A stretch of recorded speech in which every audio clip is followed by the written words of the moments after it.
बुलेटिनच्या सुरुवातीलाच एक मोठी आणि एक धक्कादायक बातमी अकोल्यातून। अकोल्यामध्ये हल्ला झालेले काँग्रेसचे ज्येष्ठ नेते हिदायत पटेलांचा मृत्यू झालाय। खासगी रुग्णालयामध्ये उपचारादरम्यान त्यांचा मृत्यू झालाय। काल मशिदीजवळ पटेलांवर हल्ला झाला होता। राजकीय आणि कौटुंबिक वादातून हा हल्ला झाला असल्याचं बोललं जात आहे। उबेद पटेल या तरुणानं हा हल्ला केला। हल्लेखोर उबेद पटेल हा आता अटकेत आहे आणि या संदर्भामध्ये अधिक माहिती जाणून घेऊयात। माझ्या सहकारी वर्षा मोरे सध्या आपल्या सोबत आहेत। वर्षा, आपण बघितलं असेल तर मंगेश काळोखे हत्या प्रकरण असेल आणि आता हिदायत पटेलांचा मृत्यू असेल, हे नेमकं काय चाललंय राज्यामध्ये? ही कशामुळे हत्या झालेली आहे?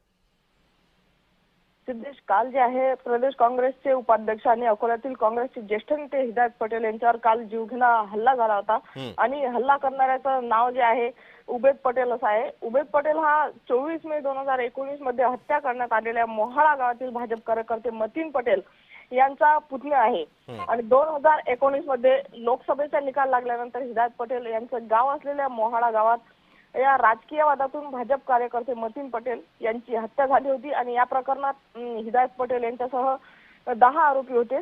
आज काल जे आहे दुपारी 2 वाजताच्या नमाज नंतर हिदायत पटेल मोहाळा गावातील आपल्या मशिदीतून नमाज पढून बाहेर येत असताना उबेदने त्यांच्यावर जे आहे चाकू हल्ला केला होता। त्यांच्या मानेवर आणि पोटावर वार करण्यात आले होते। त्यानंतर त्यांना जे आहे प्रकृती चिंताजनक असल्या कारणाने अकोल्यातल्या खासगी दवाखान्यात उपचारार्थ दाखल करण्यात आलं होतं आणि आज सकाळी जे आहे पण वर्षा याचं कारण काय? का हा हल्ला झाला होता?